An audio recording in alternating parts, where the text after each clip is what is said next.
Hi everyone, welcome. I'm so glad that you're here. We have a big workshop, which I'm really excited about. I hope that you can all hear. I don't think that this helps. I think this is mostly for the camera. It's just for the camera, so I'll just be loud. Can everyone hear me okay? Okay, and we can probably close these doors in a minute. So, my name is Heather Hass, and I work with the Montana Abolition Coalition, and I'm so glad that all of you are here. I also work, I'm sort of the organizer that works with the Montana Association of Churches as well, but I also work with evangelical groups, so I pretty much work with any faith group and every faith group in the state of Montana. So, really excited that you're here to learn more about how to organize on this issue, and I'm gonna set this down for a second. We have some really special guests in the room, which I'm sure you've noticed already, but I'm going to introduce them a little bit later. I wanted to just talk about our goals for the workshop today. The first is just to talk about various faith perspectives and their positions on the death penalty. And as you can see, there's an array of different different sheets up here. They each talk about different denominations and their views on the death penalty. So if you haven't already, please do come up after and grab some of those statements. There are sort of national statements from the denominations, and then there are also letters from some of the bishops here in Montana. So do feel free to grab any of this. I know it looks a little overwhelming, but take them with you, absolutely. Without further ado, if we could, I would love for you all to go around, and I don't know if everyone can see this, but if you could share, and we'll be brief about this because there are a lot of you, which is great. If you could say your name, where you're from, if you're from a faith group, and your #1 reason for being against the death penalty. And I'm going to write our reasons up here. Okay, so let's go ahead and we can start over here with you, and we'll just kind of go around and share those. Okay. My name is George Sherry, S-H-E-R-R-Y, and I live here in Missoula. And yes, I am part of a faith community, the local First United Methodist Church. And the reason I'm against the death penalty, partly for faith issues and partly because the states have made over 130 mistakes already. They've had to release over 130 people from death row. And in this regard, I think of the Illinois experience where college students were able to get 5 people off death row without too much trouble. And then some other folks came along and got another 8 off death row. So. Thank you. That's probably where I'm coming from. Right. Thank you. I'm Kathy Berry. I'm from Missoula. I'm affiliated with UCC Church here in Missoula. And certainly those reasons, putting someone to death who is innocent is certainly #1. But I think there's something about vengeance is mine. Thank you.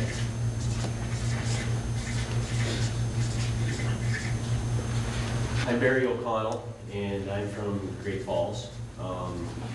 Yes, I'm part of a Holy Spirit Catholic parish there, a faith community, and I guess I have more than one reason that I'm against the death penalty. One is, I guess the most important is it's just not right to kill, no matter what, many of us. So it's just not.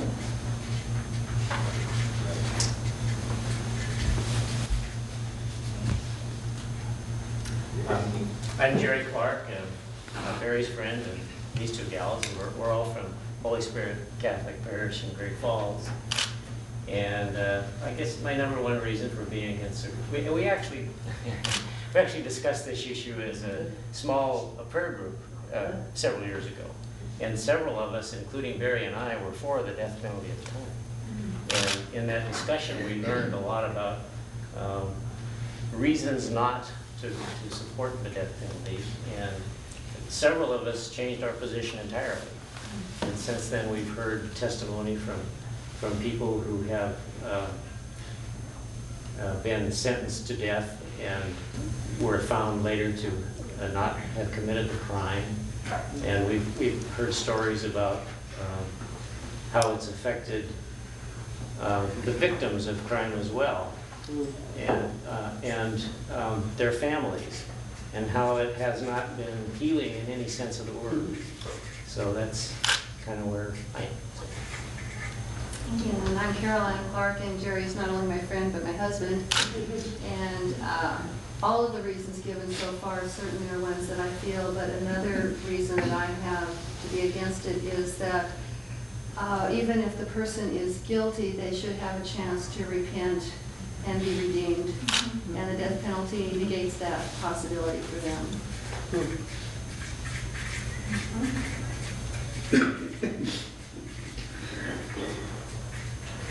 Excuse my handwriting. I've been told I write like a 5-year-old boy, so sorry about that. Hopefully you can all read it. I'm Cindy O'Connell with these guys, and in our small group discussion, it was like a 6-week one. We did watch Dead Man Walking and The Green Mile, and we did learn a lot of the facts, but to me, the death penalty is just not justice. There's just too many errors.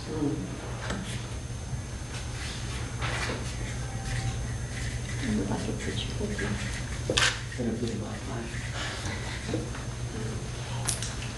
Do you understand? You don't have to. Oh, I'm Jamie Kelly. I'm with the Brazilian. I belong to the church. My faith group is Faith in Newspapers. Spread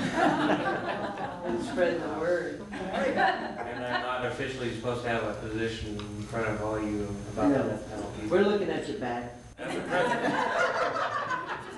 In fact, we got your back. I will say as a Presbyterian, I don't find anyone irredeemable. Yes. Wow, for Presbyterians. Huge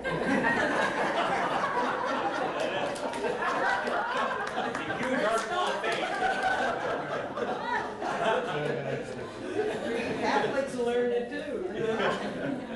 You have a fun follower back here. Sister Doris, do you want to? Okay, I'm Sister Doris, and I'm from Christ the King Church. And Jesus reversed the death penalty. He was done by forgive them.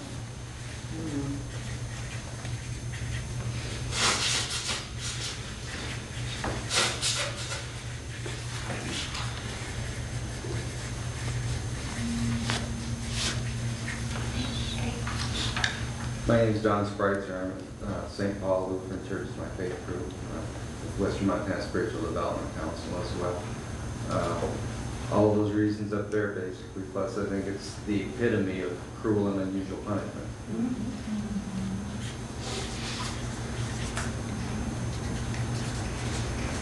Pope John Paul agreed with you. He says cruel and unnecessary.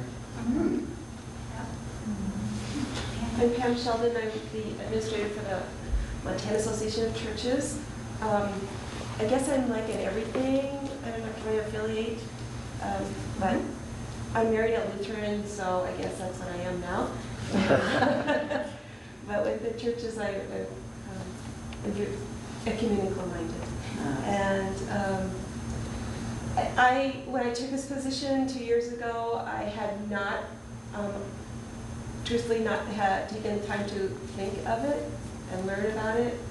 And after hearing Marietta talk, I could not be against it because of her comment about the tainting the memory of her daughter. And I have 4 grandchildren, and yeah, then we would be too hard. It's just not right. I'm Maureen Tyler, and I come from a Roman Catholic tradition, and I live in Polson. And for a long time, I was on the fence with the death penalty, saying, yes, this one should go, and no, this one shouldn't, until I too heard Maria's talk. And I think an area that we need to pay really fond attention, if you will, to is reconciliation.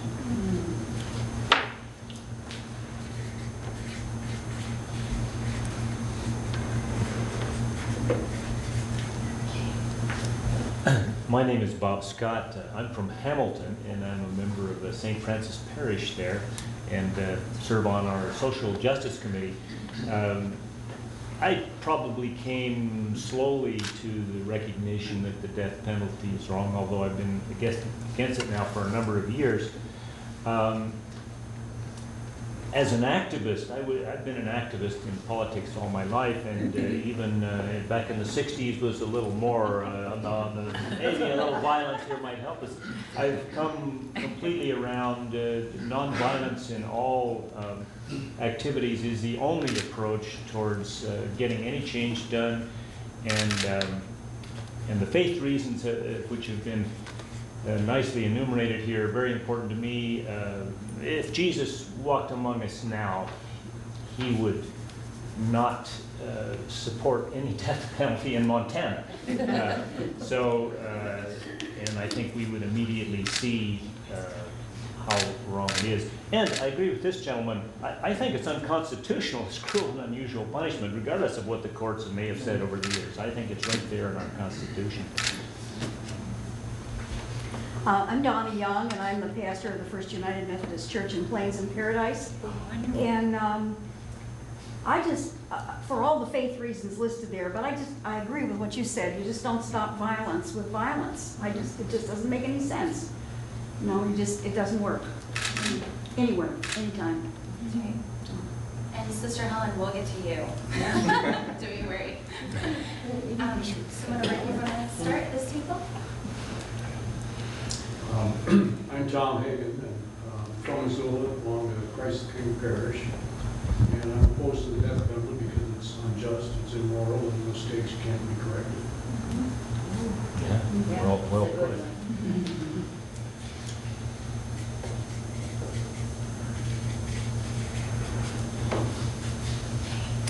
And I'm Mary Langendorfer, and I'm from Missoula, King Parish, and I have just actually started thinking about this a little bit more. And I think it's also one of another instance of man's arrogance in thinking and judging someone else.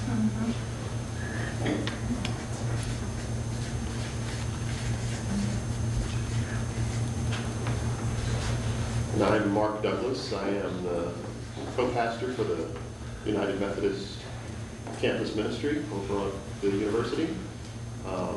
I'm from here now, but really from Texas, and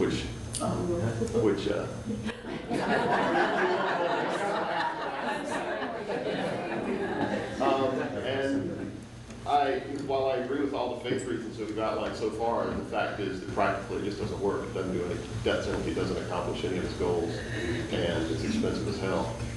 So.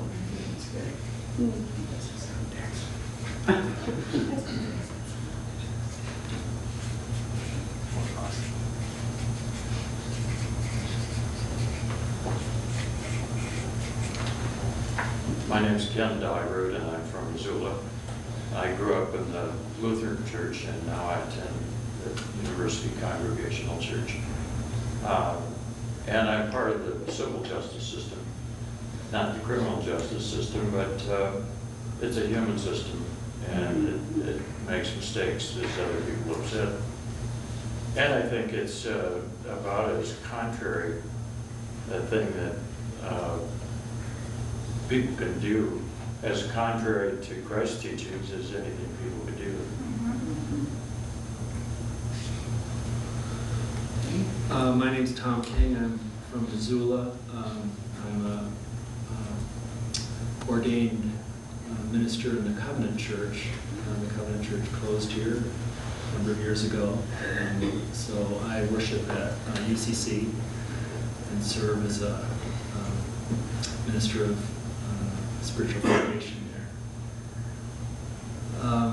Number one reason I see Jesus' death is putting to death the death penalty. His response was forgiven.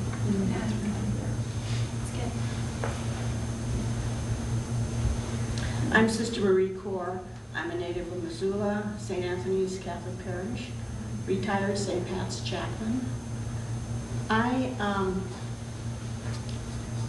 find that to put somebody to death is inhumane, and to allow the state to do it in my name is reprehensible. I'm John Fletcher, also from Missoula. I probably should pass on being part of a faith group, where my church has two classifications, and I'm a member, not a communicant. They make that distinction, so I'll respect them and leave them anonymous. And I'd say my number one reason is I try and be an engaged and committed part of my society. But this is part of our acts that I profoundly disagree with. My name is June Collins. I'm from Missoula. I'm an Episcopal priest, and all of those reasons. Can we start? Sure. I'm Father Herb Pins. I'm pastor in Dillon, Montana right now. One of the reasons I'm so opposed is between 1997 and 2004, I was the chaplain at the men's prison, and I used to visit the guys on death row every Saturday morning. I got to know Dan Johnson very well through that time, and he has since had his sentence commuted to life in prison, which I worked very hard at getting changed. What I learned in getting to know Dan on a weekly basis was that he was a human being, and to me he would admit his murders, one on the outside and one inside the prison. And I saw him change, and that was very encouraging to see his conversion and to see him repentant, even though he didn't want to show that to any other inmates or to the wardens. So I had made a pact with Dan that if he was executed, that I would be with him. And I was anticipating that I would have to do that. The other reason that I'm so opposed is, as a trained theologian, I would make a very hard argument for the fact that since Christ has died in a redemptive way for everyone, no other death can add to that. Killing other people will not help the redemption of anybody. Jesus has already taken care of that.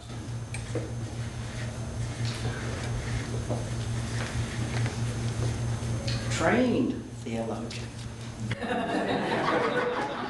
9 years. I'm Jan State, a member of First United Methodist Church here in Missoula and Western Montana Spiritual Development Council.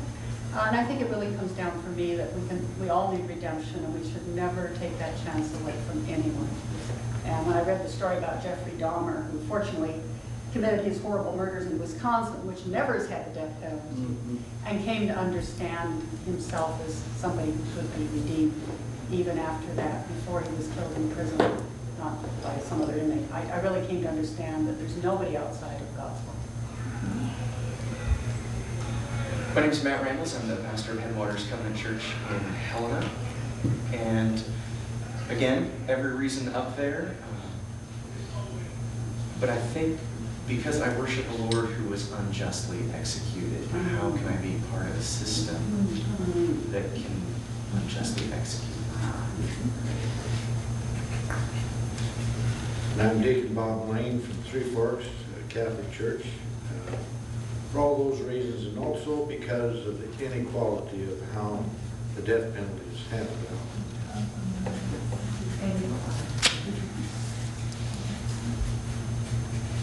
And I'm going to stand because I'm 4'11" and 3/4 of an inch.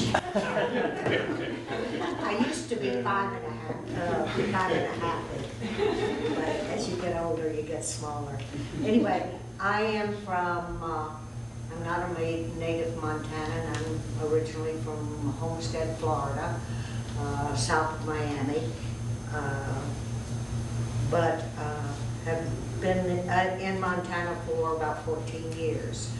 Have lived in California where the death penalty and executions have been rampant, put on hold, and back again. I'm a member of St. Francis Xavier Church, which is Jesuit, so I'm Jesuit formed. We have a group there called Just Faith. It's a program not just for Catholics.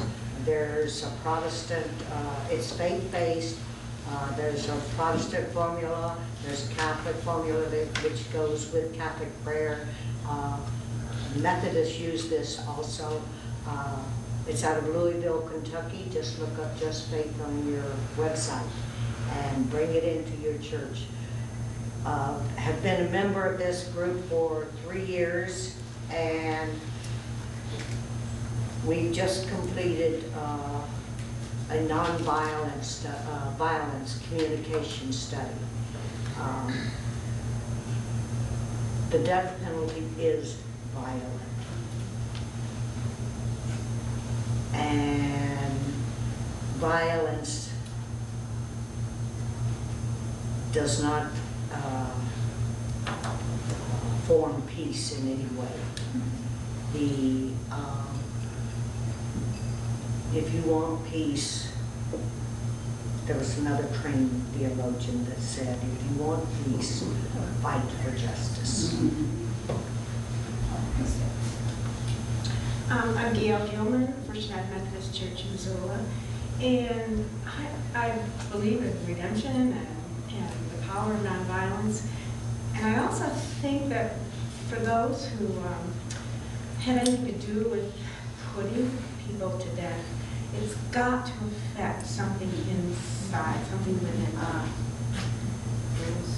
that just kind of doesn't get thought about too much. I also have over the years grew to how I believe against the death penalty. Marietta Jager Lane was a huge influence. I used to live over in the general area where her daughter was kidnapped. And I can remember still seeing the flyers around when they were looking for Susan and how affected I was by them. And that was that was in the 70s. And I have continued to follow her through the years. She was in issues of Parade magazine, and anyway, just kind of following what she has, the work she has done, and the stand she's taken, and a lot to me. I'm Barb Zuring. I'm from Blessed Trinity Catholic Church and also Western Montana Spiritual Development Council. And those reasons really speak to me as well. Especially, I was very moved by Marietta Jager Lane's story, and especially the notion that, killing another does not honor the victim's life. And that really spoke to me. I'm Rita Jankowska Bradley from Missoula, and I'm a Maryknoll affiliate and a member of the Western Montana Spiritual Development Council and represent Jubilee Montana Network with that. And I guess maybe all those together is, I think it's truly unjust, it's racist, it's elitist, it's classist. And I happened to be at a rally in Washington, D.C. in late September after the World Trade Center was bombed. And the people who lost their families said, again, not in our name. And it was just so incredible. Just thinking right now, maybe think even harder. We had a we lived in Butte for 20 years, and our next door neighbor, she had lost her daughter coming home from school. She was the most beautiful woman, this mother. And actually, in a way, I guess, she considered me her daughter, and it's like, what an honor. You know, here she lost her daughter there. That was quite a gift. My name's Lori Franklin. I live in Missoula, and I'm associated with Har Shalom, which is the Jewish synagogue in Missoula. And I'm also a lay leader there, and I participate in the Western Montana Spiritual Development Council. And you know, before I became a committed person of faith, I was still opposed to the death penalty for many practical and individual conscience reasons. The fact that it's irreversible, that government has no place wreaking violence on society, that mistakes are made, that there is no justice in meting out death as a punishment for any crime. And since becoming an active participant in the Jewish religion, I've discovered that despite the fact that the Old Testament has many instances where death seems to be a punishment, the rabbis of the first centuries were so uncomfortable with this that they devised a system of evidence that was so difficult to meet that you just basically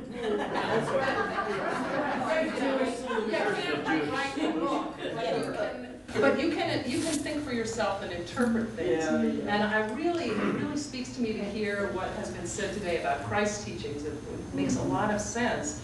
And one of the things that I like to see carried forward through the rabbinic and the Christian tradition is that in my denomination, this is not a controversial issue. The rabbis of our modern day within Reform Judaism have come out to say that the death penalty does not reflect the sanctity of life. The death penalty does not underline that we're all created in the image of God, that the rabbis of the first centuries and the Middle Ages clearly were not convinced that the death penalty had any spiritual or value. And I think in our modern society, the violence of government performing, taking away life, it's not something that nourishes us either spiritually or in our civil discourse with each other. Thank you for that. Well, everybody look at this list because it's pretty phenomenal. May I use about 2 or 3 sentences to expand upon Gail Gilman's initial comments? My next door neighbor from years and years ago participated in Montana's last legal hanging, and shortly after that he developed a very, very serious alcohol problem. So it does really affect these people. Yeah, absolutely. Thank you. I wanted to do this for a couple of reasons. First of all, I'm very encouraged. I hope that you're all encouraged that there are so many wonderful people in this room who care about the same things that we do. And the truth is there's so many other people in Montana who do too, who aren't here with us today. So please be encouraged by that. I also wanted to point out the variety. There are a lot of faith reasons on here. There are some non-faith reasons on here. We know that this issue has so many different facets and it's so complex and complicated. And so obviously there's no sort of one magic key that will unlock the door to abolition of the death penalty. I wish there was. But we always say that it's so important when you're talking to people, and I hope you will about this, it's important to present them with a menu of options. So of course it's important to talk about why it is that you care about the death penalty, because that's very important that you share that with people, and not that you should ever let go of that, but maybe if that reason isn't resonating with the person you're talking to, you could talk about something else, and that doesn't mean shifting away from faith reasons or anything like that, but maybe you want to try talking to them about innocence if you've talked to them about murder victim family members before and that doesn't seem to resonate. When I talk to legislators, you wouldn't believe I'll talk to one, they don't want to hear about cost at all. They just want to hear about victims' families. The next one, all they care about is cost, So it's important to just kind of to know that there's a lot of room to move around when we talk about this issue, and that we don't have any one reason we're against the death penalty. There are hundreds. So so definitely be encouraged by that. I want to now introduce Janice Staten, and we are so lucky to be able to work with the Western Montana Spiritual Development Council, and they've been a huge help in our effort. So thank you to all of you who are affiliated with them, and they helped so much putting this together. And Jana has been wonderful to work with, and so I hope that you'll help me welcome her.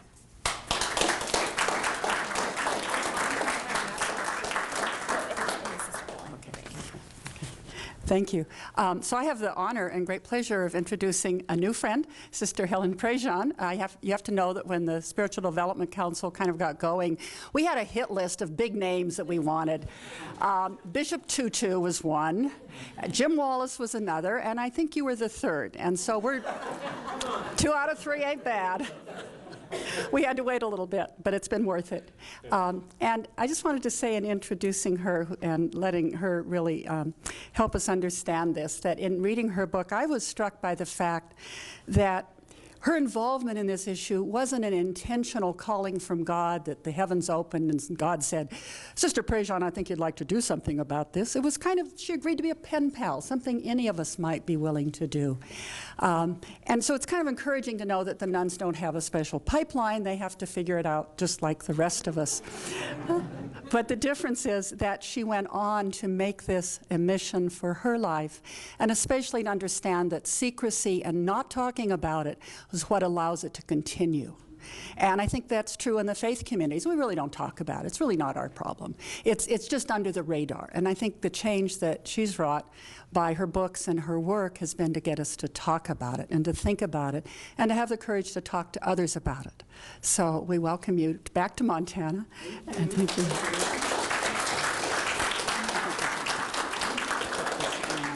I'll just hold it, and that way we'll be sure. How long I have? 20 minutes. Little insight into Darwin here, because people say survival of the fittest, Darwin, which means blood and tooth and claw, fight that way. What he really meant was fit in the environment and what's happening. Those that fit in and can read the signs of the time, to put a little faith perspective on it, live and endure and evolve. It's the whole thing of life. And I want to fit in, so that's why I want to be careful of my time. This is so rich already. You know who I love the best in this room? Are the people who came and said, I used to be for the death penalty, never thought about it, but now I don't know. My wife worked on me or whatever. And changed. And this has been my discovery. 20 years now, getting on the road, crisscrossing this nation, all kind of audiences. You know what the thing is about people in the death penalty? Somebody just said it. It's not that people have thought about this and are deeply committed to having the death penalty. They never think about it. We do not live in a culture that reflects deeply. We have a fast-paced life, look at Fox News, get the sound bites, not think. And what spirituality is about is to go beneath the surface, to think deeply, and to connect at the deepest wellspring. And that's what life's about. And that's what spirituality is really about. So all of us that come in here, it's fascinating to hear everybody. We're like this little network.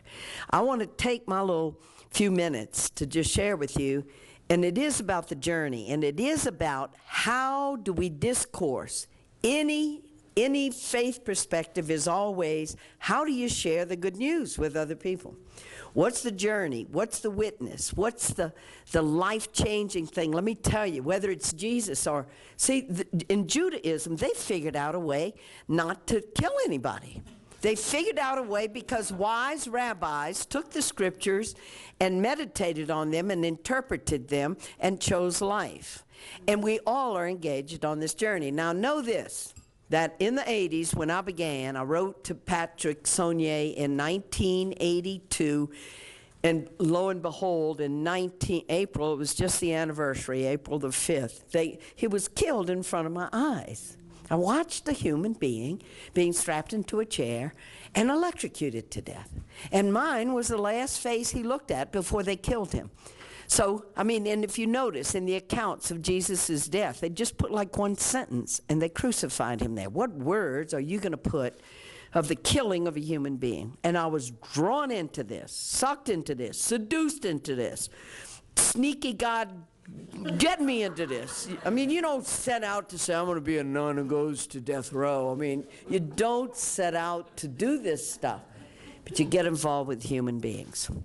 And what cracked me open was, first, I came to understand of Jesus was always on the side of the poor and the marginated people and the thrown away people and the despised people and the hated people and the people who are regarded as this is the refuse of human life. These are scum. These are animals.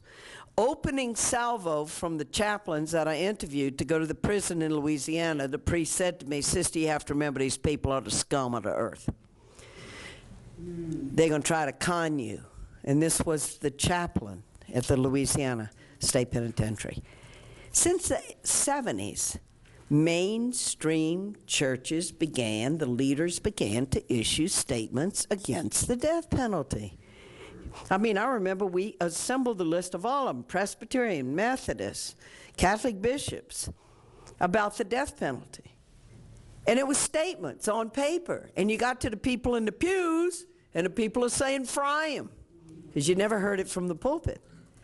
Because people who are the leaders in the community know to open up that can of worms, to get into these controversial issues.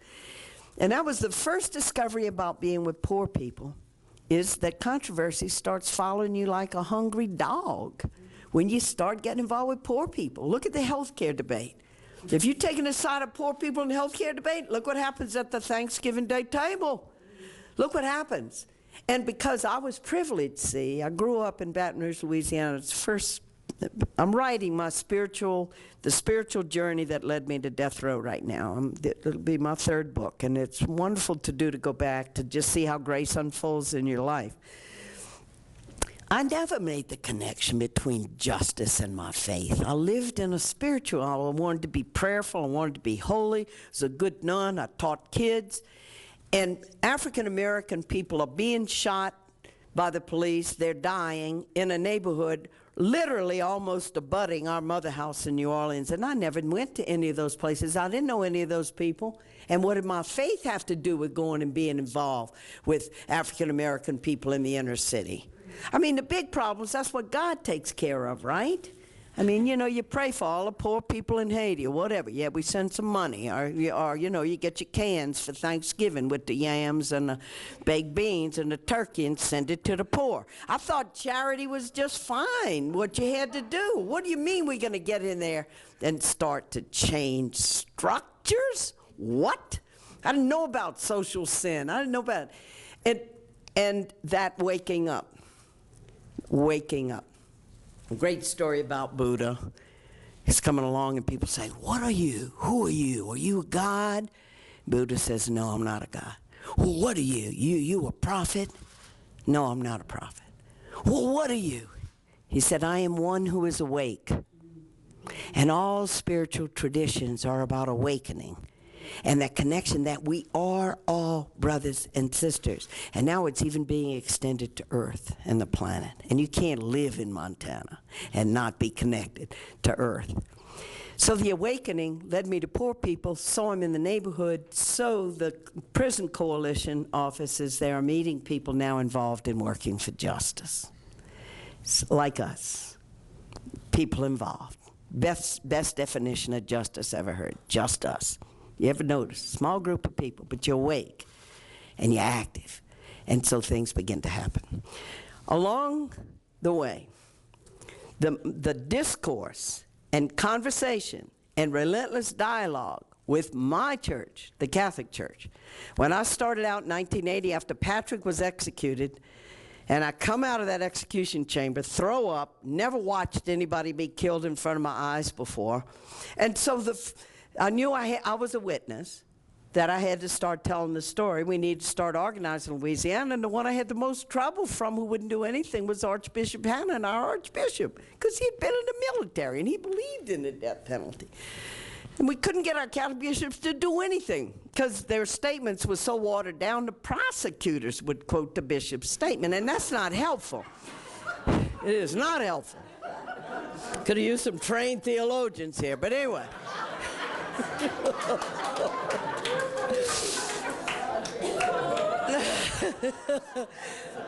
So the Catholic bishops had a statement, but if you notice in the statement from the beginning, it had huge loopholes in it. They could see the practical things that were wrong and all.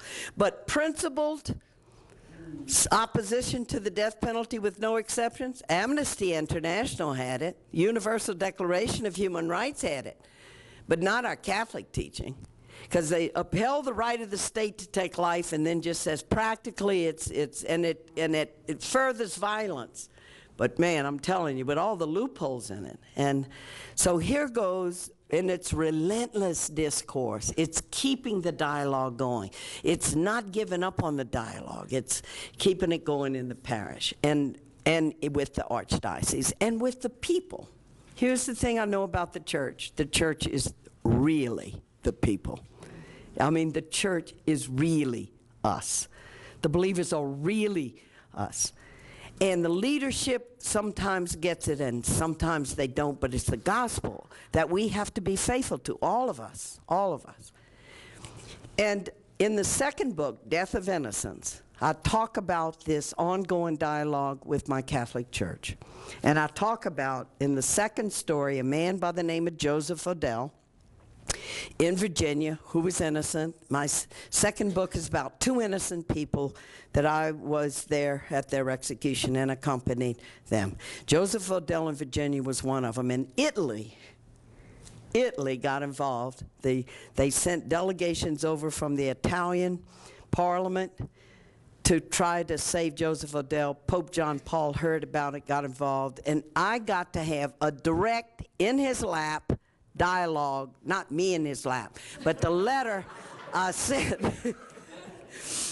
It's amazing, but anyway, the letter got into him of 14 years of pastoral experience of being with people who were being killed.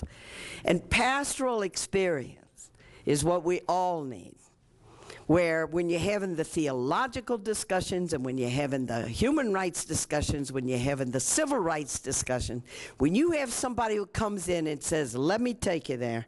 And two big questions to the Pope were, when I'm walking with a man to execution, he is rendered defenseless.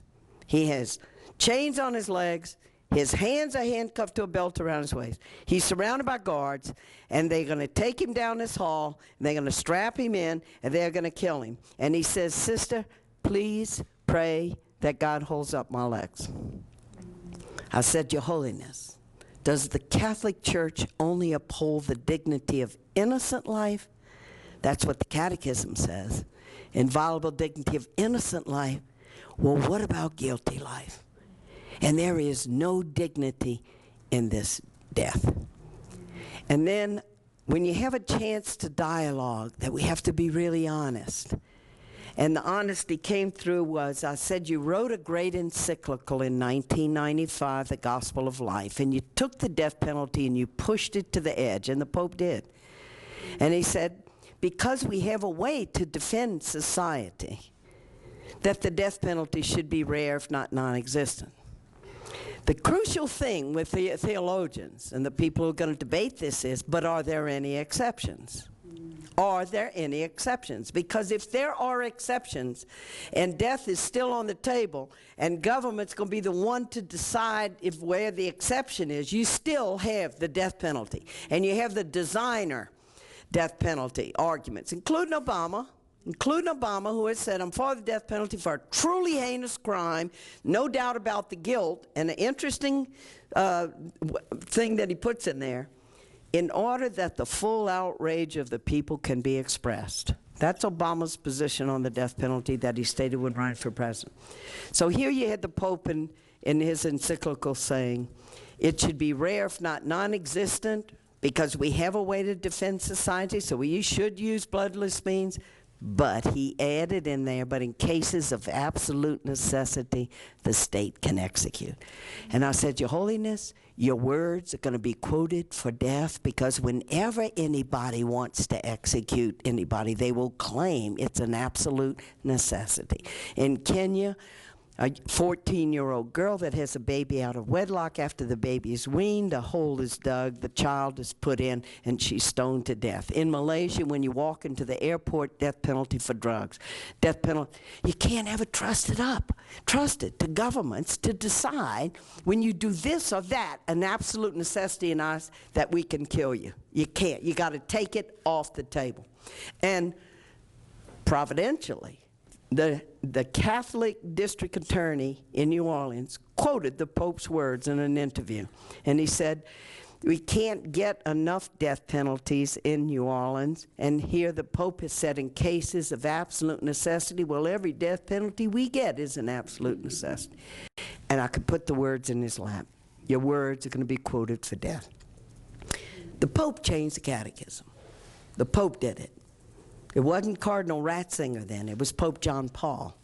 And then when the Pope came to St. Louis, the catechism was changed in '97. All this is in Death of Innocence. The whole story's in there of this whole journey.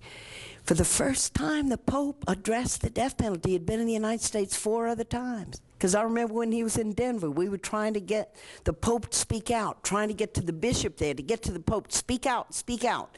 And he never did, but now he did. And he put the death penalty for the first time with the other pro-life issues.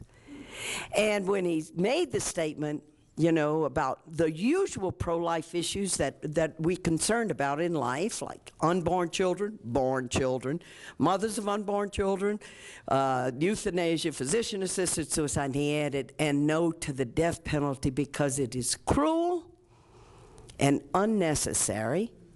And he added, even those among us who have done a terrible crime have a dignity that must not be taken from them.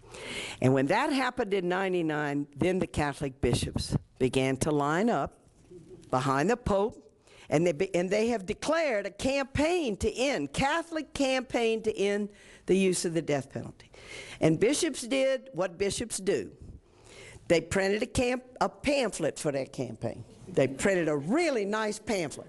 And they declared Catholic campaign to end the use of the death penalty in 2005. They did a poll before they did this and showed that there's the biggest shift in opinion among Catholics on this issue than over all the years where they've been trying to get people about abortion with that heavy top-down kind of thing of depriving politicians of communion or whatever they've been doing. On the death penalty, it's been a huge shift in Catholic opinion. And this was done in 2005. Among adult Catholics, support for the death penalty is down to 48%. Young Catholics, ages 30 and younger, it's 42%, which means that 58% of young Catholics that are getting it through education now do not believe in the death penalty. It's been a huge shift. And you can mobilize. So what we did was we got a group of people in D.C. We met with the USCCB, with John Carr, who works with the issue of the death penalty with the bishops, and had a grassroots group of Catholics to start Catholic mobilizing network to take the bishop's campaign and get it in the classrooms and get it in the pews, and that's what this little card's all about. So when you go on their webpage now, and it says campaign to end the death penalty, you're going to see Catholic mobilizers, and that's us. And it's always us. Because we're the one in the trenches, we're the ones in the field, we're the ones who do it. But now it's working in collaboration with them. And I'll just end by saying it's all about discourse. It's all about how do we tell the story, how do we get people to voice. Many of them have never just been asked the question, now tell me why you're for the death penalty, including legislators. We've got to have this conversation with them. What's your reason? Why are you for it? And then to begin the conversation. And then if you could, what the movie of Dead Man Walking did was it presented discourse on the death penalty in a new way. Instead of having a polemic film with all the arguments against the death penalty, it brought people over to both sides, treated the victims' families with great respect. Like, look at this trauma they've been through, look at their pain. And then ends with the execution of the person who did it so that the audience walks away and says, well, what did that do? and are forced to think. Spirituality is always about thinking deeper, going deeper. And then if you can get that dynamic of having a film and then also having a book where they go and they read. See, journalists know too. I mean, no kidding, no kidding. When people are reading, we are in a quiet place and we are not debating with anyone. We're getting new information and we're using our imaginations, and we can come to a different place. Reading, the whole writing profession of journalism and writing books is a very precious profession because you invite people into deep reflection. And if you can write an article, or you write a book, or you write an essay, or you write something in your Catholic bulletin, to bring people into a deeper place, that's what it's all about, an invitation to go deeper. And I do want to add also that we have the play of Dead Man Walking, that Tim Robbins, the first playwright in the United States, he wrote a play and he's given it over to the young people to perform in schools, to get theater as a part of education. Two departments have to pick up the issue of the death penalty. So discourse is going on in the school, and it's live theater. It's for high schools, and it's for universities and colleges. And you can go on the webpage. You can go to DMW, deadmanwalkingplay.org, and just see the schools that have done it. We have to have dramatic ways of bringing people close to this issue so that people can reflect on it and get it out of people's heads, and then it makes you dig and get information. And once you start learning about it, we know this, we have been knowing this, and I'll end with this. Justice Thurgood Marshall, way back, said, the American people say they believe in the death penalty. But he says, if we educate them on this issue, and they know what the death penalty is, how it works or doesn't work, support will decrease rapidly and people will not support the death penalty. And I want to just tell you, 20 years of working in the field and getting into places with the discourse, that is absolutely true. People have never thought it, and people are good people. They really don't want to do death. They just hadn't thought about it. And when we bring them there, you have to believe in the goodness in people's hearts, and it is there. The American people are not a vengeful people. They get scared because people press their fear buttons and it makes them think they have to do it, and politicians use it then as a political symbol. All you have in Montana is political symbolism on the books, and you have two human beings sitting there in those cells for 20 years. You are not a serious practitioner of the death penalty. You are not. In the Deep South we are. The 10 slave states that practice slavery do 80% of all our executions. You're not serious about it. And so the discourse that can go on in this state, and I believe that in 2011, you get the discourse going and you talk to the people and they start writing to their legislature, you are going to end the death penalty in Montana. And I'm glad to be a little bitty part of that. Thank you.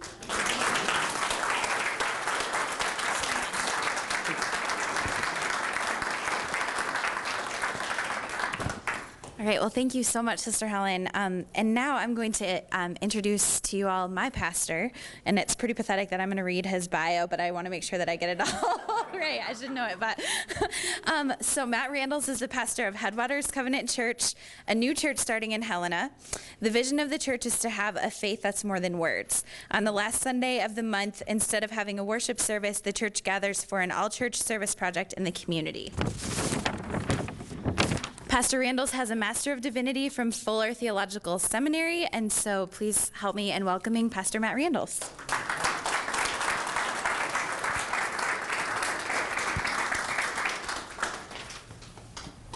What Heather didn't tell you is that she is our service project coordinator for our church, so she is the one who helps us make it all happen on the last Sunday of the month. And I stand here and I feel so honored to be in front of you, and I feel like I have no credentials to speak on this. It was about a year ago, a little over that, when Heather was talking about the death penalty, and I said, sure, I'm against the death penalty. She goes, you are? You're evangelical. And then she wanted me to speak at another event, and she said, they want you to come out and speak on this. I'm like, you can't find an evangelical pastor with a church of more than 50 people to talk on this? She's like, no. So that really is why I'm here. I listened to everyone speak today of why they're against it, and I resonated with everything said here. And the different traditions represented. And my spiritual director, Tom, and I are, I think, the lone evangelicals in the room. That's a problem. That's a problem. We don't have a problem in Montana with Catholics being against the death penalty. We don't have a problem with the UCC and the Lutherans and the Methodists being against the death penalty. How many Baptists are here today? That's a problem. That's a problem. And that's why I'm speaking about this. Because I come from the evangelical tradition. I actually come from the Presbyterian tradition. But I moved over to the Evangelical Covenant Church. And as I see it, you've heard sort of the coy little phrase, the Bible says it, I believe it, that settles it. Well, the Bible says eye for an eye, life for life. What are we talking about? Why do we keep talking about this? The Bible says that. The conversation is over. Fry him. Execute him. Right? That's, now you know, I'm making light here, but when you talk to someone, that's what's going on in the back of their mind. So I've been discussing this with my good friend at Carroll College, theology professor there. And we've been discussing it and emailing it, and you know, he's of course coming from the Catholic perspective, and I'm from the evangelical perspective. And we were just talking about all the reasons. We were talking about this. And you know, we can talk about human dignity. We can talk about how even the vilest offender can be redeemed. We can talk about the purpose of punishment and justice in general. We can look at flaws and bias and inequalities. We can look at history and tradition. We can look at the practice of other developed Western nations. And let me tell you, that's not going to get you very far with evangelicals. We want to be like Europe? We can look at the exorbitant costs. But when it comes down to it, we're going to look at what does the Bible say? What does the Bible say? Now, Heather will tell you we need to present a menu of options. Absolutely, absolutely. When you talk about reasons against the death penalty with different people, I mean, I'm evangelical, and the cost and the pragmatism, those kind of things, those really resonate with me. I talk about those with people in my church, and they look like I'm crazy. You know, that's not resonating with them. And so as we as a movement work on this subject, work on this in Montana, as we engage evangelicals, this is always going to be very deep. You can talk about innocence. You can talk about these other things, bias, racism. What does the Bible say? How do we handle the Bible? Now, I wish I had like the answer for everything. I wish I was like those rabbis who had this all worked out.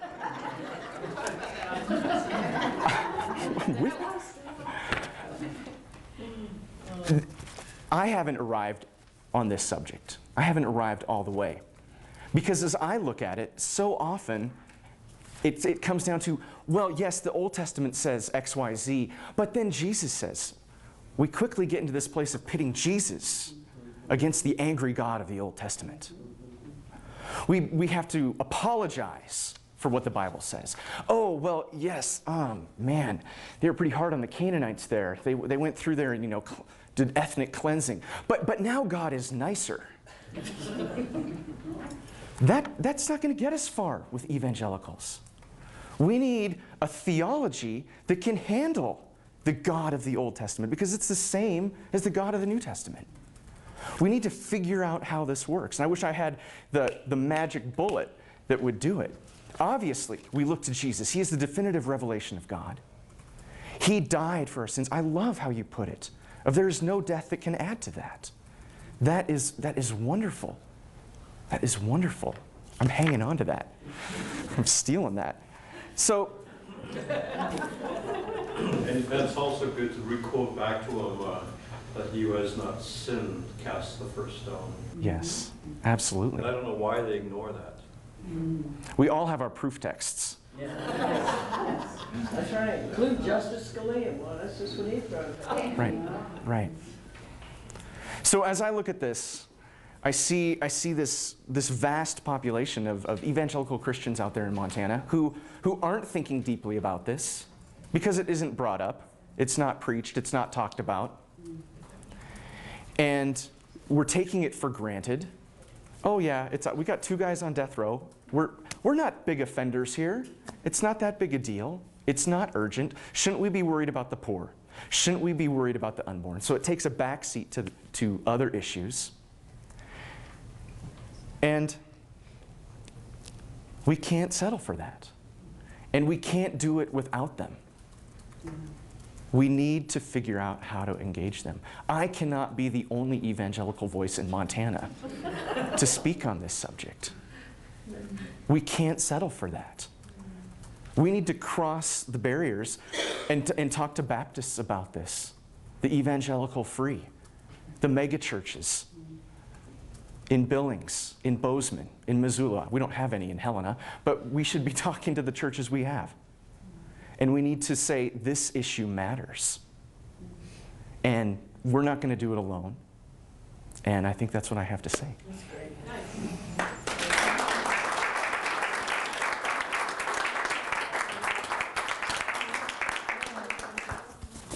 Well, I just can't sit here and not say something.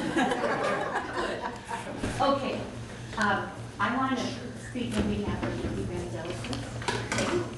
I'm a Catholic sister, but I'm working with the evangelicals. And I can't say that, I don't want you to go out of here thinking that they're not concerned about the prison system. Because they are very much so, and that is in helping, being there in the prisons, talking with them, and also in the aftercare of helping them once they get out. And so I think one of the things that I'm experiencing is, where are we as the main, the main persons against, if we're against the death penalty, what about those people that are there in the prisons, and then what about all the ones from Deer Lodge that get dumped off here in Missoula with no sponsors, nobody to be there to help them to get back to society. So I see the evangelicals that I'm working with are not only putting out their time and their effort, but their money. To, it costs money to take care of a person who comes out with no place to go. One of the evangelicals has established even a nonprofit just to calls it the love thing. So I find it hard to think that evangelicals are for the death penalty. I mean, I think we gotta be careful we don't make that blanket statement, okay? And I think that we have to be more into, if we're for reconciliation, well, what are we doing about that? Just to say get rid of the death penalty isn't helping people to be reconciled, because I mean, so many people in our prisons, they're poor, they're uneducated, they're from abuse, or there's mental, there's ADD people, there's, their Father Grace. Yeah. So I think it's really, really important that our invitation with the evangelicals is not that, we're against the death penalty and you're not. It's got to say, let's change the system. Yeah. Let's change the system. Absolutely, and thank you so much, Sister Doris, for those comments. And I have found that exact same thing. I mean, I've met with a lot of evangelical pastors all over the state, and I had the honor of talking with the National Association of Evangelicals in D.C., and they care so much about prison ministry and reentry. I mean, they do. So this is a bridge that we need to build. But I think you're absolutely right. It's going to be challenging, but I think you're right. There's no way that we can say every evangelical in the state or in the country is for the death penalty, because that's just not right. I think it's a discussion that's new, though, in those communities, and so that's why it's so important for us to reach out to them, but to be comfortable doing so, because they care about a lot of the same things we care about, which is another, point to this, is that we have to seek common ground. I mean, you can't you know, you're not going to get anywhere unless you seek common ground. And that's a great place to start with evangelicals, because that's something that they really value. So thank you for that. Involved with what they're doing. Absolutely. And so that we understand each other, because otherwise we just become like Republicans and Democrats. Right, right. Yeah, we don't want that. Someone, yeah. Someone give me a time check. Can someone tell me what time it is? 25 up. Okay, perfect. Okay, so we are going to have a time for questions, I promise. Questions for Sister Helen, for Pastor Matt. But I just wanted to point out that I gave you a couple of resources at each of your places. The blue sheet is just some responses to biblical arguments in favor of the death penalty. They're nothing profound. It's just something that, some arguments that I've come across. I've worked with Matt on this a little bit too, and it's been helpful to me. So hopefully it will be helpful to you. Just some different ways to think about some of those arguments. And then the red sheet I've found to be very useful and very helpful. It's just for us to know. It's called the biblical scorecard of. Tell me what it's called exactly. The scorecard of biblical truth. Is that right? Okay. So it's from a book that Dale Russinella wrote about the Bible and America's death penalty, and it goes through, I think it's 41 different things that. The Bible says about the death penalty that we in America are not doing. And so it's useful sometimes in my conversations when I'm talking to someone and the conversation shifts to the Bible and what does the Bible say about the death penalty. I think sometimes it's useful to point out that we are not in accordance with the biblical death penalty in America. So even if you firmly stand on, well, the Bible is for the death penalty, God is for the death penalty, we're not carrying it out in a biblical way. So this gives you another tool to sort of talk about that way as well. So let's open it up for questions. And one more time, I did want to point out we have tons of resources up here, different faith statements against the death penalty, and all sorts of things. I have my business cards up here, so please, if you ever have questions about anything, death penalty related, please do contact me anytime. I would love to talk with you more. So, who has questions? Maureen. It's really not a question. I remember back, I worked in the court system in Lake County, and in the early 70s, there was a program called Tower 7. And if any of you are familiar with the old prison, Tower 7 was the exit gate. And the group that I was a participant in helped folks who were being released from prison back into their, primarily back into a faith community, and then again into the larger community to help them find resources, employment, an apartment. And it became so huge that the participants who were trying to do the work became practically extinct. Because of resources and because of finances. But it was in existence for a short time, and it was effective for the most part. But it's an interesting, what Sister was talking about, a way to be available through interfaith groups. And so I know at the time I was raising a large family, and it was like a real, I didn't need to be this, but that's what I felt where God called me to be. And so because of resources and the economy, sometimes the energy that people have in the faith that they're operating from become, in essence, extinct.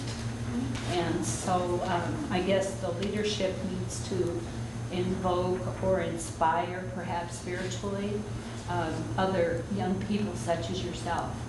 I'm always overwhelmed at your energy, Heather, and your young people's view of things, and I thank you for that. Yes, Bob. In working with some of our legislators in the last session, and with people in general, when you come to life issues, it seems most people base their decisions on emotion rather than facts. And so when you present people with facts to back up your feelings, it doesn't seem to have much effect. And I was wondering if anybody has some suggestions of how to overcome the emotions that are involved in this whole decision. Yeah. Did you want to answer? Well, the greatest emotion there is love. And Christ came on earth to love not just the innocent, but the poor, the disadvantaged, the guilty. He was always loving the guilty. So poor old St. Peter, he was guilty of a lot of stuff, and God forgave him. Can I just say something about that? Yeah. Because of course we want to come to love, but here's something I've found. That the heart of the emotion is everybody thinks, if that happened to my daughter, if that happened to my wife, I know I want them dead. Because the outrage that we experience over the death of innocent people. And so when we hear about these crimes, we all experience that. And that is what we have to deal with. That is why our best witnesses are the victim's family. But if someone's experiencing that outrage over a victim's family, we have to stand with them in that outrage before we come to love.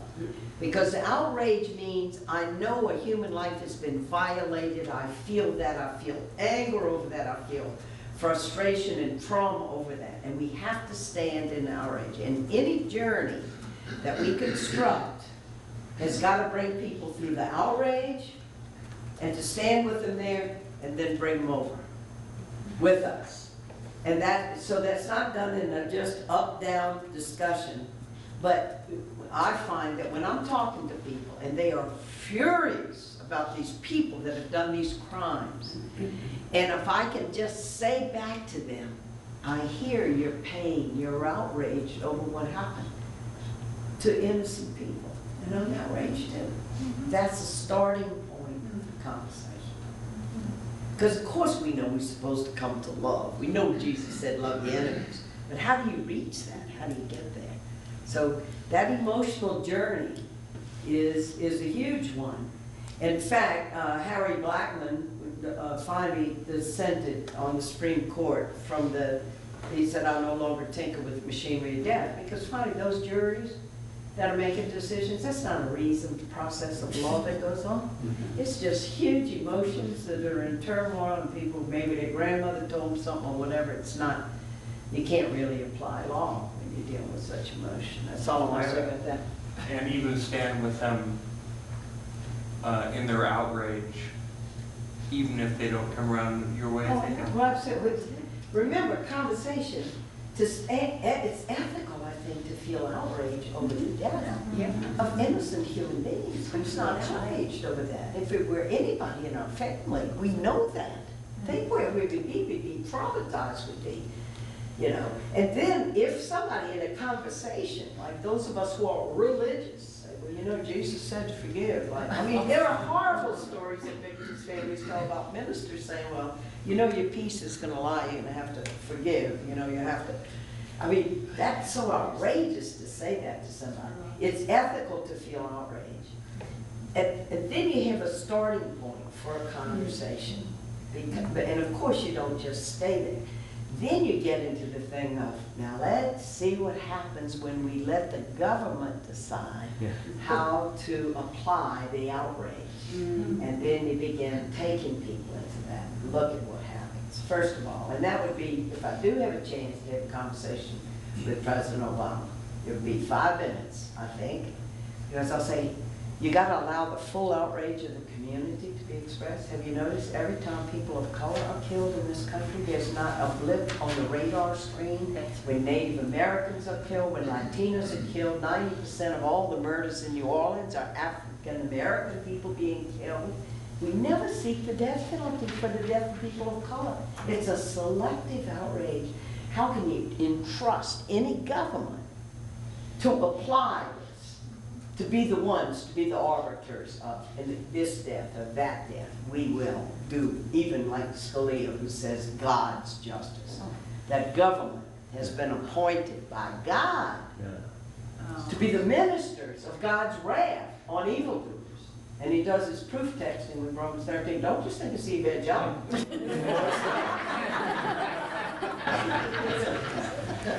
I'd like to follow her wonderful comments there on outrage. And it was last year that I read or heard the comment. It was one of the great reasons to be against the death penalty. You probably know of it. A man who said, you know, I want the death penalty to be outlawed because if something happened to my family, I would be outraged and want to kill the person who did it. And he wanted a law to prevent him from carrying out his outrage.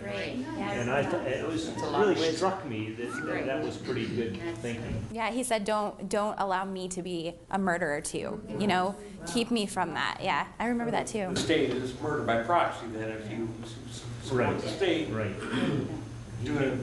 work right. Yeah, that's a great point. You know, we're talking about emotion, and I agree with what you said about it, but I guess as a Christian, I feel that I have the greatest emotional story that's ever been told as an argument against the death penalty, and that's the story of the crucifixion and death of Jesus Christ. And his words, and Father, forgive them, for they know not what they do. And then his fellow, criminal, dying on the cross behind him, and he turns in and says, today you'll be with me in paradise. And the ultimate act of forgiveness. If that's not emotional, then there's no such thing. Absolutely. I just wanted to kind of move off of that emotional outrage in a different direction. Sure. While I was at the prison, when they were preparing for executions, in the 2 or 3 days ahead of time, all of the inmates were upset. And the rage in the inmates would rise to a volatility that was unbelievable. Well, one thing that I thought was fascinating was that on the day of executions, the staff, the guards, would call in sick. And they would always, the day before, have a practice, session, and had trouble finding anybody to volunteer to be the victim. To be the one being executed. So they do everything they can to look like they're the big tough guys, all year long. But when the executions came, the whole prison was awash with a different kind of emotion. Absolutely. Well, and I've been really privileged to talk with some folks who work with the Department of Corrections, because that's another group that I do outreach to as any member of law enforcement, and obviously that includes corrections. And one of the mental health professionals there told me that, and she's witnessed, well, not witnessed, but she's been there for I think 2 out of the 3 last executions in Montana, and she talked about how the staff really view the death row inmate as more dangerous the closer they come to their execution date, because all they have to do is lash out and kill another inmate or a guard, and that immediately saves their life, because then they have to be alive to face trial. So you talk about prison safety here, and you talk about the Department of Corrections, and they have to be more on guard, because in order for this person to save their life, they could lash out. So I mean, it's just this really ridiculous process that corrections has to go through. I find it fascinating that never gets to the press. Absolutely. How the staff are affected. Yeah. I'm here. But totally, I mean. Do Montana prison guards get extra pay for participating in an execution? They do in some states, I understand. I can't verify that one way or the other. I just know that the wardens kind of pick, the crew. They're a hand-picked crew, but even they are affected. Right, and they have to volunteer. And we've talked to people who've been with those staff members after, and how they binge drink, or they like you said, or they call in sick, or they quit their jobs. We've known people who've never been able to work in a prison again, because how can that not deeply affect a person, But you're right, that's something that we don't talk about. And when I talk to legislators, it's something that they had never thought about. Who actually has to walk this person to their death? Who has to strap them down to the gurney? We don't think about those things, and we're not wired to do that. I don't care how tough you think you are, So. One other point too of helping people through this emotional journey is when I'm bringing an audience through it, toward the end of it, after we've been over with the victims and what the victims have suffered, and you have to plunge in there So you waited 20 years now for your justice and your closure, and so you're allowed to come and sit on the front row and now watch as the person's being killed in front of your eyes, and kind of just leave them with that. Can that heal, raise question? But then toward the end, to just say to people, now I'm going to push you. You believe the person who did this crime is the crime is so outrageous they deserve to die. Could you do it? Could you do it? And if you find a part of your soul saying, well, I don't know if I could do it, there's a part of your soul that has not said yes to the death penalty. Because if you got to hire somebody to kill for you and you don't want to be there, there's a part of us. And we have to go to that place. I want to see him die. Well, could I do it? And it's a personal responsibility question. And it's also a deeply emotional question. I've often thought the governor should be the one to push the plug. No, all of them should be. He's the one that knows the benefits. They never will. They separate themselves. Yeah. Did you have a question back there, sir? Well, a comment, I guess, and a question, and it involves and I think probably in a way that DNA has maybe provided some of the strongest arguments against the death penalty that there are, and I think it resonates, and I say this in part because of my family, extended family, which covers the gamut of political and religious beliefs, but there is a sense of outrage about innocent victims of crime. There should be no less sense of outrage about an innocent victim of capital punishment. And now we, as the gentleman that first talked, mentioned some figures, and I think that's a way to respond to not only the emotional aspect of it, but the biblical aspect of it. God said, you know, judge not, lest ye be judged, and vengeance is mine. Well, even if you believe that the state should have that right, how can you believe that the state should have that right when it makes so many mistakes? And when the state puts to death an innocent person, and I've had people say to me, well, that's a very, very, very small percentage. And my response is, well, what if it was your brother? Absolutely. Yeah, would you feel that it was a very small percentage? Totally. And that was okay. So I think that's it's provided a lot of ammunition to use with people from different various philosophies.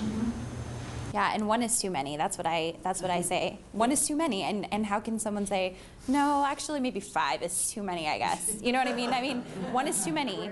And I think, and to go back to what you were asking, Bob, I think you're right, this is an emotional issue. And so I think the more that we can make it personal, like you said, and saying, well, what if it was your brother, your father, your son? I think the more that we can make this issue personal, and the more that we can, I think that, you know, that speaks to people's emotions. Because if you just talk about facts and it's more expensive and this, I mean, maybe that will resonate with some people, but I think you're so right that there's this emotion there. And so we have to sort of relate, you know, emotions and our personal stories and other people's stories so that we can play to other people's emotions too, if that makes sense. I mean, I think you're right. When we try to meet fact with an emotional issue, it doesn't always go. So it's important to bring it home for people and make them understand this could have happened to you. This could be you.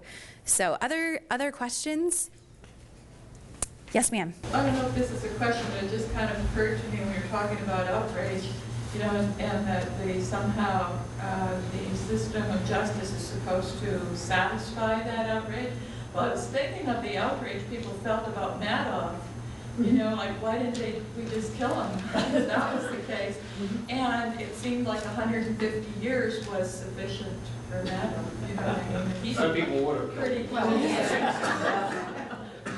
Yeah, I mean, it's problematic when we leave it up to. Doesn't that also get to the fact that none of us in this room would ever face the death penalty? Yeah. We might kill someone, but we're very unlikely to have that happen to us. We're white, middle class, we can get good lawyers, we can have temporary insanity, and everybody will buy the story. So we are not going to ever be on death row. And sometimes that helps people to say, you know, this couldn't happen to you. You could go and torture somebody, and you probably would figure a way to get off. There's another issue, and it was in the news in the paper here a couple of days ago in Missoula, that advocates of the death penalty very emotionally dredge up, which is child rape. Oh. That they, they may not even support death for murders, but when it comes to child rape, they will. I guarantee you, the support for the death penalty among for child rapists would be much higher than murderers. And that's one that you constantly hear. Right, and it's not on the books in Montana. The Louisiana legislature passed that. They said, let the Supreme Court turn it down. We're going to get points for this. There was a man accused, a 70-year-old man in Missoula, accused of raping a 4-year-old girl. That story is online in Missoula, and the comments online start with fry it, smoke him,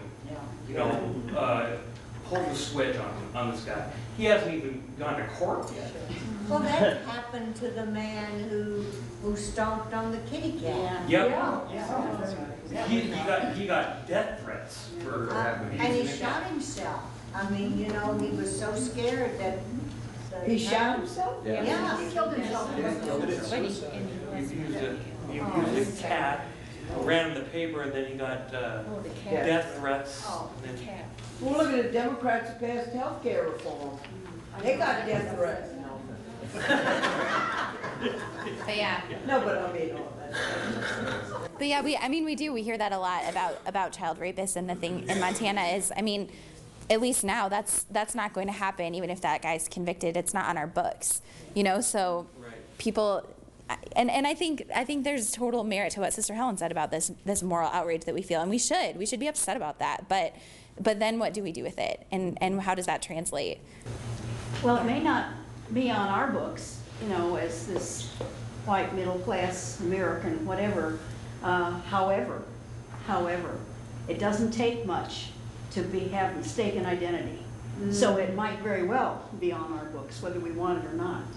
Identity is a strange thing, and you just never know what tomorrow's going to bring. You don't.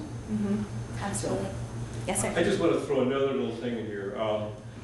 As I've been chaplain at the State Psychiatric Hospital for 13 years, I see some really heinous crimes committed by the mentally ill. But isn't it strange that society will set the mentally ill aside and say, we're not going to take their lives, but then we select the people we do want to kill? Yeah, it is, absolutely. Well, I think it's about time to wrap up, and thank you all so much for coming, and thank you for being involved. And I wanted to add a couple minutes here at the end about if you're at all interested in, having your faith community get involved in this issue.